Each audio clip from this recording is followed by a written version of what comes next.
Um ataque de Israel no sul do Líbano causa a morte de 2 médicos. Para falar sobre o conflito, que, ao que tudo indica, está longe do fim, a nossa entrevistada é a doutora em Direito Internacional, Priscila Caneparo. Tudo bem, doutora? Mais uma vez, muito obrigado pela participação aqui na Jovem Pan. Boa noite e bem-vinda. Boa noite, Thiago. Boa noite a todos os ouvintes. Muito obrigado. Bom, doutor, assim como na guerra do leste europeu, há muita expectativa pela posse de Donald Trump no ano que vem. A senhora acha que esse conflito no Oriente Médio também está numa espécie de compasso de espera para ver o que vai acontecer a partir desse momento, a partir da sucessão nos Estados Unidos em relação a Israel, de uma guerra que não acaba, doutora? Bom, Thiago, eu acho que é importantíssimo a gente destacar que existem 2 cenários aqui totalmente dicotômicos: a guerra Rússia versus Ucrânia e a guerra no Oriente Médio. Porque, em realidade, a guerra Rússia versus Ucrânia com certeza será impactada pela posse do Donald Trump, porque a gente sabe que, diferentemente do Biden, o Donald Trump ele tem um relacionamento pacífico, diplomático com o Putin, e o que a gente prospecta é que ele vai unir esforços justamente para chegar em um cessar-fogo e provavelmente a Ucrânia vai vir a perder território. Agora, diferentemente, é o caso justamente que a gente tem no Oriente Médio. A gente não prospecta um apaziguamento da relação efetivamente de Israel, seja com Hezbollah, seja com a Palestina, com essa posse do Trump.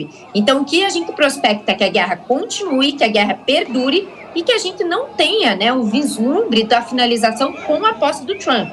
Então, são 2 cenários bem dicotômicos que a gente tem que ler em paralelo, porque, de verdade, a gente vai ter 2 conjunturas diferenciadas a partir da posse do Trump. Pois é, doutor, enquanto a gente está falando aqui, quem nos acompanha, obviamente, pela televisão e pelos aplicativos com imagens, as imagens, obviamente, desse ataque de Israel hoje são imagens impressionantes.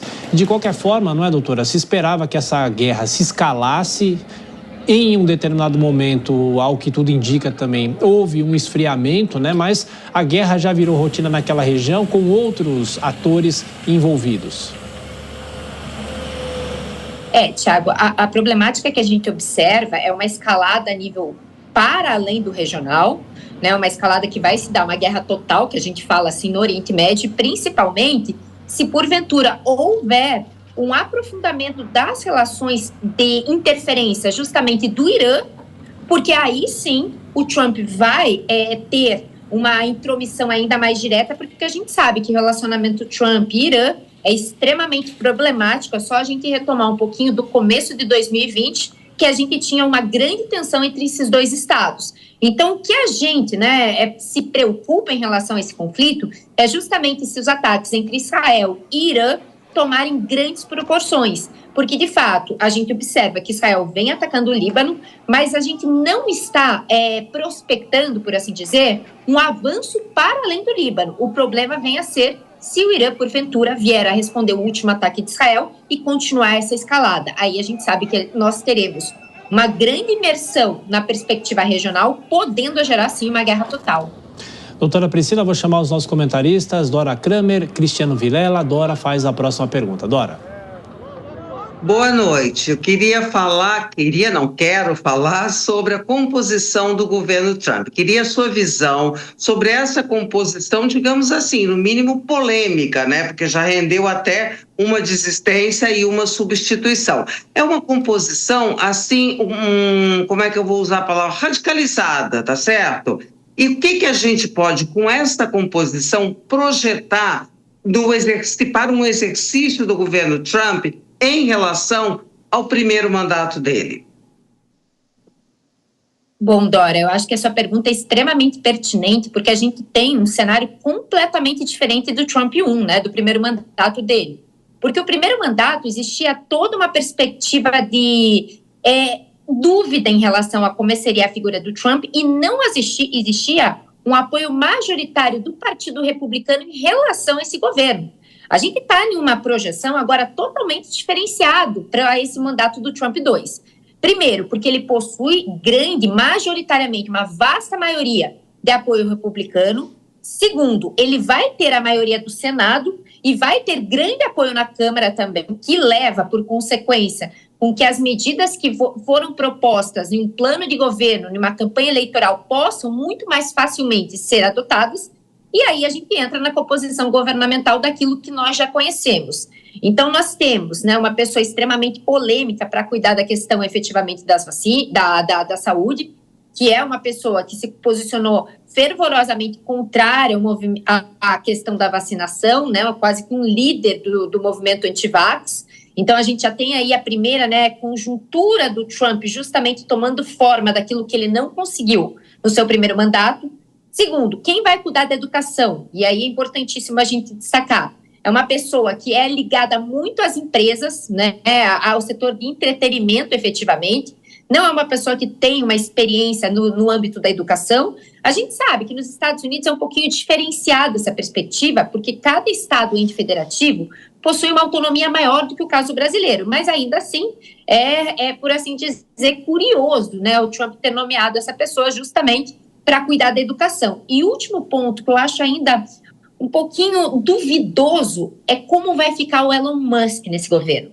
Ainda que o Trump tenha prometido e tenha prospectado efetivamente um cargo para o Elon Musk dentro do seu governo, porque ele foi o maior apoio, né, a maior retaguarda do Trump nessa corrida eleitoral, a gente sabe que há um conflito de interesses aí, porque justamente o Trump, ele continua no setor privado e se ele vier a integrar o governo, ele pode ter informações privilegiadas e principalmente um lobby que acaba sendo crime dentro dos Estados Unidos. Então, a grande dúvida nessa composição governamental é como ficará o Elon Musk.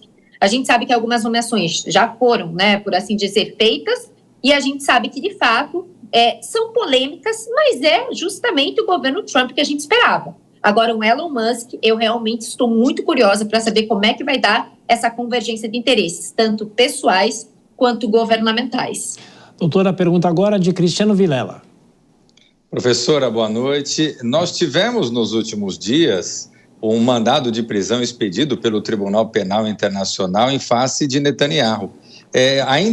Agora voltando um pouco para Israel, eu gostaria de ouvir da senhora qual a sua avaliação se esse fato pode trazer repercussões para o conflito no Oriente Médio, no sentido de tornar ainda mais distante um cessar-fogo ou até a solução para esse conflito. Olha, eu acho muito difícil, Cristiano, que nós tenhamos algo concreto na perspectiva do direito e na perspectiva da guerra em relação a esse mandado de prisão do Tribunal Penal Internacional.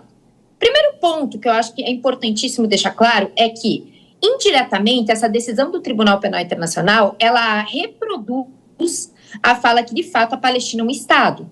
Porque a gente tem que entender que Israel não faz parte do Tribunal Penal Internacional. Só que, ainda assim, o Tribunal Penal Internacional tem jurisdição sobre essas pessoas porque os atos perpetrados em relação a crimes internacionais foram em território de um Estado parte, que, no caso, vem a ser a Palestina. Só que, em contrapartida, a gente tem que pensar que esse mandado de prisão só vai ser cumprido se, porventura, essas três pessoas, incluindo aí o Netanyahu, pisarem em algum Estado, parte do Estatuto de Roma, que é o tratado constitutivo do Tribunal Penal Internacional, e esse Estado vier, de fato, cumprir com a sua obrigação, que é colaborar com o TPI e entregar essa pessoa para cumprir esse mandado de prisão. Eu acho extremamente difícil, eu acho que é muito mais uma pressão internacional em relação ao que está acontecendo na Palestina, né? O Tribunal Penal Internacional não se utilizou da figura do artigo 6º do seu estatuto, que é o crime de genocídio, mas se utilizou justamente de uma imputação de responsabilidade em relação a um crime contra a humanidade que se chama extermínio, que é justamente a questão de faltar água, comida e medicamento deliberadamente para a população.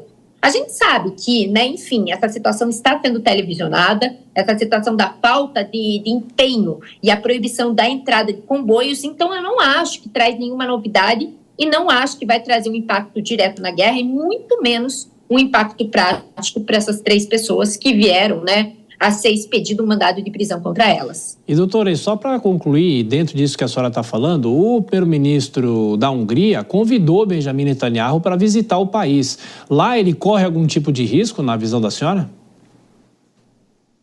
Não, é exatamente a mesma situação do Putin. Eu acho que a gente pode até retornar um pouquinho à cúpula dos BRICS, que era justamente a questão. poxa, mas se o Putin for, por exemplo, para a África do Sul ela faz parte do Tribunal Penal Internacional. Será que a África do Sul iria cumprir essa expedição do mandado de prisão? A gente acredita que não, ainda que a África do Sul